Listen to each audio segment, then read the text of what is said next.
को हर सुख देती है माँ, अपने बच्चे को हर सुख देती है माँ, अपने बच्चे की हर बलैया लेती है माँ। अरे पगला, पूजना है तो इस माँ को पूजो, उस भगवान को नहीं। पूजना है तो इस माँ को पूजो, उस भगवान को नहीं। क्योंकि जब जब समय आता है तो धरातल पर भगवान को भी जन्म देती है। महाराजा पापा जी तहर चापा पड़ गई। कौन जी से? अच्छा ठेला से पड़ गई। पागल कहीं रे माई इतना महान भइले बाबूजी चापा परे खाती आइल बन। नहीं ना ओ बेर से कहतर कि हमार बेटा हमें बेटा उनकर मुंह देखी बाबू लाइक मुंह हो बाबू। हकीकत में का कैसे तू बाभन भइलो? पिताजी भी बाबू आदमी ना हुआ बाबू। ना काहे? माँ अगर धरती है तो पिता आसमान है। माँ अगर धरती है तो पिता आसमान है। पिता एक छोटे से परिंदे का बड़ा अरमान है। पिता है तो घर में प्रतिपल राग है। माँ की चोरी लाठी बिंदी और सुहाग है। पिता है तो हमारे तुम्हारे हजार सपने हैं। पिता है तो बाजार के सारे खिलौने। बाबा कन्या के गणेश जी के 7 गो मेहरारू आ 7 जनी के पूजा होला। ई प्रमाण में कहीं है नहीं। प्रमाण में कहीं है ये नहीं है। अगर प्रमाण होखे तो रउआ देखा सकतनी। रउआ बात के हम काटत नहीं की। जहाँ तक हम पढ़ले बानी कि 7 गो मेहरारू में 3 आदमी के पूजा होला, 4 आदमी के पूजा ना होला।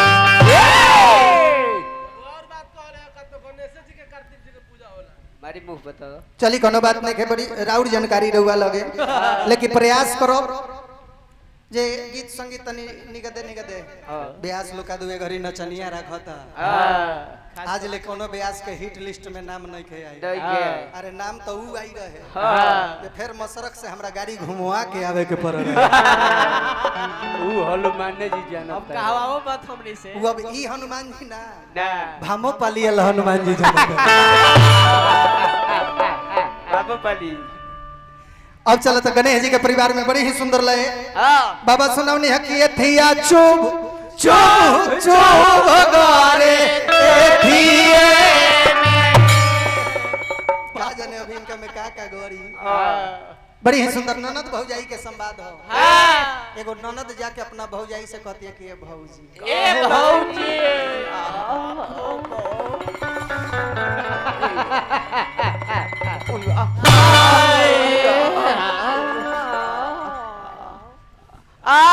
बन रहा भौजी जी।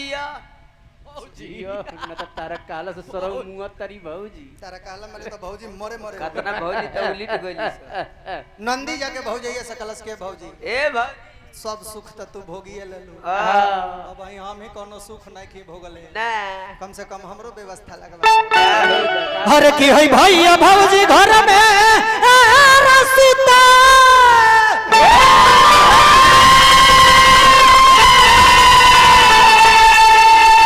हर तो भैया भौजी घर में सीता।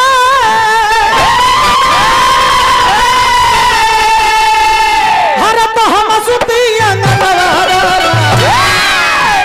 अरे तो भैया से कहीं तेरे भौजी।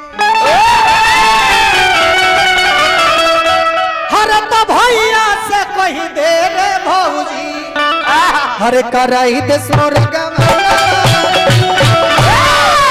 ये कहे के बगने जी से। चुप भौजैया कलश के नंदो गावना करावे में दिक्कत नहीं है। सबसे बड़ दिक्कत बा हे को जैया तारा भैया लगे माल पानी हो जाई गावना करा दे जाई। तो कलश की गावना करे में ज्यादा पैसा के कोनो काम नहीं है। 2 गो सामान देना दियो ओही पे हम कूद कूद के खुश रहो। अरे की ज्यादा ना सामान रा चाहिए। अरे तब सया का यार मन रहो। अरे भौजी दुइया गो चिझुइया रे चाहिए। अरे तो दुइया गो चिझुइया चाहिए। एगो चौकी एगो बेला। बाप रे खाई का रे ना रे हम इशारा या ब्यास है रोगा डायरेक्ट माइक पे जननी के ना लड़का गणेश जी के दरवाजा पर पहुंचल कलश के बाबा।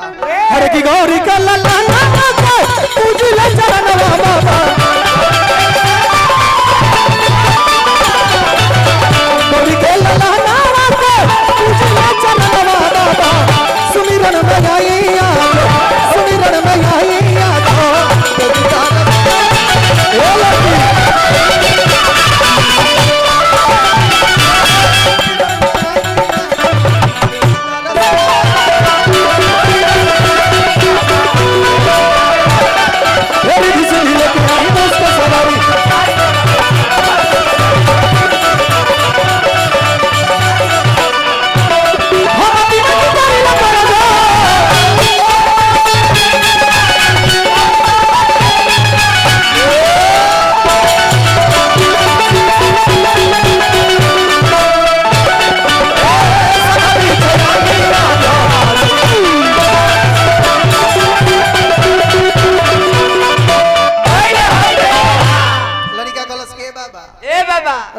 परिवार के जितना भी बखान कइल जाए हाँ। कम पड़ जाए। हाँ। काहे प्रमाण मिलता कि धरती के कागज बना दी, हाँ। धरती पर जितना पेड़ पौधा बा सबके सियाही बना दी, सबके कलम बना दी, हाँ। और धरती पर जितना नदी नाला बा सबके सियाही बना दी, तब गणेश जी के परिवार के बखान लिखबो बबुआ। हाँ। बखान ना उड़ाई ना।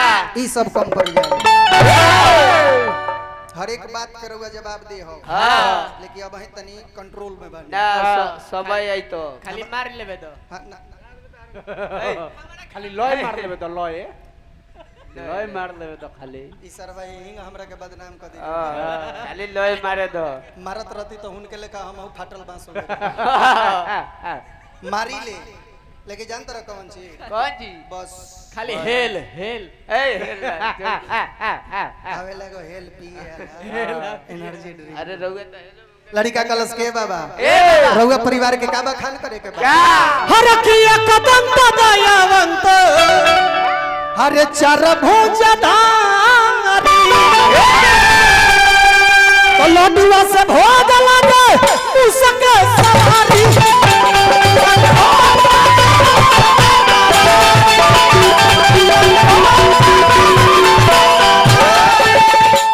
गणेश जी के चाचा एक दंत कहाला, लेकिन एक दंत तू हमें ना ब्यास लोग कहला एक दंत। हाँ तनी बैठो हो जा बैठो उ हमें 1.5 दंत, हाँ लेकिन कहाला उनका के एक दंत का है। काहे परशुराम जी से जौना बेरा लड़ाई भई भाई परशुराम बाबा अपन फरसा चलौले उनका दांतवा कट गई, कट गए उखड़ल ना रहे ना तो कट गईला में उखड़ला में अंतर हो जाला। हो जाला। जौन गाछ काट दे जाए ओकरा के आधा कहल जाला। हाँ। उनका दांतवा में आधा रहे, उनका 1.5 दंत काहे के चाहिए, एक दंत आखिर कहैले काहे।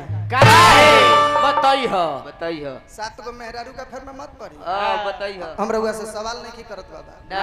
ई सब सवाल ना हो। ना जी काहे काहे? ई अपन अपन जानकारी के बात हो। हाँ बात तो समय के ह बबुआ, काहे जौना समय में गणेश जी हाँ जी माता पार्वती के मैल के द्वारा उनकर उत्पत्ति भइल। भाई आ उत्पत्ति भइल, बाप बेटा में झगड़ा भइल। भाई आ बाप बेटा में झगड़ा भइल, शंकर भगवान खिसिया के गणेश जी के गर्दनवा काट दिले। हाँ प्रमाण ई साबित करता महाशिव पुराण में हाँ जे जवना हाथी के गर्दन काट के गणेश जी का गर्दन में लागल, हाँ। ओकरा जन्मते एक एगो दांत रहे। हर तय कदम दयावंत चार भुज धारी लडुआ से भोग लगे उसके सवारी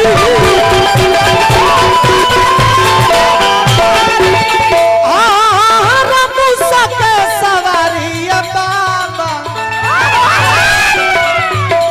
मुनर में सरऊर पूजल चरणवा बाबा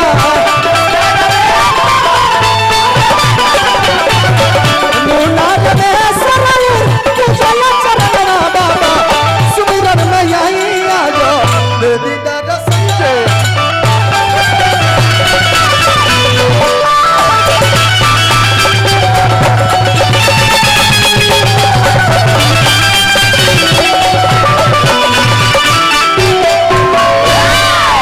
लास्ट वंदना वो देवता के हाँ जेकरा पूजा में हमने उपस्थित भइल बानी, हाँ जेकर नाम महावीर है। हाँ। तो महावीर किसे कहते हैं? किसे जो एक वीर को मारे उसे वीर कहते हैं। कहते हैं जो एक वीर को मारे उसे वीर कहते हैं। कहते हैं जो अनेकों वीरों को मारे हाँ उन्हें रघुवीर कहते हैं। कहते हैं जो रघुवीर को भी अपने बस में करके रखे उन्हें महावीर कहते हैं बात तो समय के हमारे काटा हनुमान जी 7 दिन का अवस्था के रहले। हाँ 7 दिन का अवस्था के रहले। माता अंजनी से जाके कहले कि माई बड़ी जोर से भूख लगल बा, लागल बा हमरा के कुछ खाए के दो। दो माता अंजनी कहली कि फुलवरिया में चल जा, चल जा सेव बा अनार बा केला बा तूर के खाली हो पेट भर जाई। हाँ सुबह के समय रहे, सूरज भगवान बार हो भाई अब के पूर्व दिशा में लालिमा देले रहले। हाँ हनुमान जी जब फुलवारी में गई सेव छोट छोट देखने कनी कि ना ना ऐसे कहा पेट भरी। कहा 7 दिन का अवस्था में हनुमान जी सूरज भगवान के लीले खाती चल दिहले। हाँ। रास्ता में ग्रहण लागल रहू ग्रह से खाती हले, हनुमान जी मार के भगा दिहनी। हाँ। इंद्र भगवान क्रोधित होके अपना वज्र से प्रहार कइले। हाँ। उनका हनु पर लागल, मूर्छित होके गुफा में गिर गइले। और जब गुफा में गिर गईले बबुआ हनुमान जी के पिताजी पवन देवता वायु के संचार के रोक दिले सब देवता लोग के जब सांस ले में दिक्कत होके लागल ब्रह्मा जी के आगे को के पहुंचल लो अब ब्रह्मा जी जाके वरदान दिले कहले कि जा एह लड़का के ऊपर वज्र से प्रहार भइल बा एह लड़का के नाम बजरंगबली के नाम से लो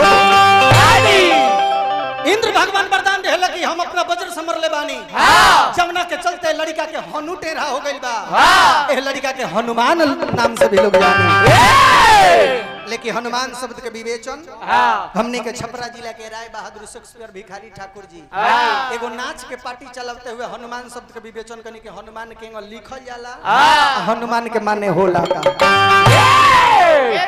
4 अक्षर से हनुमान लिखल जाला नहर सुकर्णो म में अकर्मा नो चारों शब्द के विवेचन भिखारी ठाकुर जी कहले ह से हरि कथा कीर्तन में आपन नेह लगावत बारन नु से नुकसानी लाभ राम के सृष्ट बतावत बारन मां से मान बराई ज्ञानी के पद पावत बारन नौ से नहीं खे कछु हम ता एही से हनुमान कहावत महाराज हमरा एको दिन ना भेट रहीला जेकर नारी है अहिल्या उनके बेटी अंजनी नाम जेकर बेटा बीरबल धाम सूर्य देव के भक्षण कइले तीनों लोक अंधार होई गइले जब समझ रहे लड़के के तौने बेरा से लगले पड़ी के अक्सर ना केहू सागर पार जाके दिले लंका जार आज होता वाह वाह वाह एक पैसा नहीं खे तनखा राम नाम पर करो भरोसा राम नाम पर रखो संतोषा ई दौलत चाही हरमेश कहत भिखारी देश पर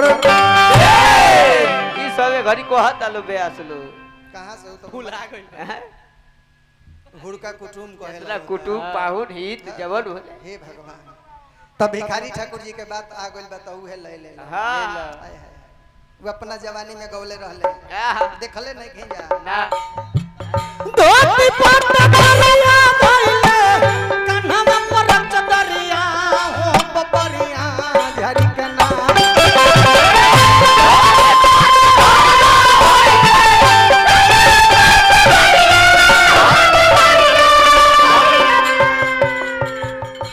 तो होई है कमना दो सहरिया रे बबरिया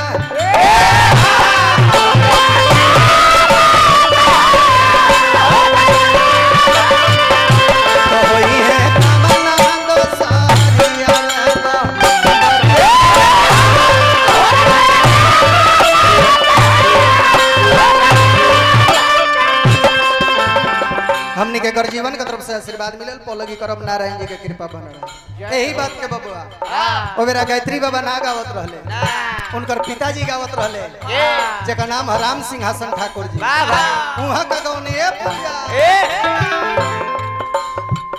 काठवा कबूतरी सा रागवा सब तरी रे पुतरी तो कलई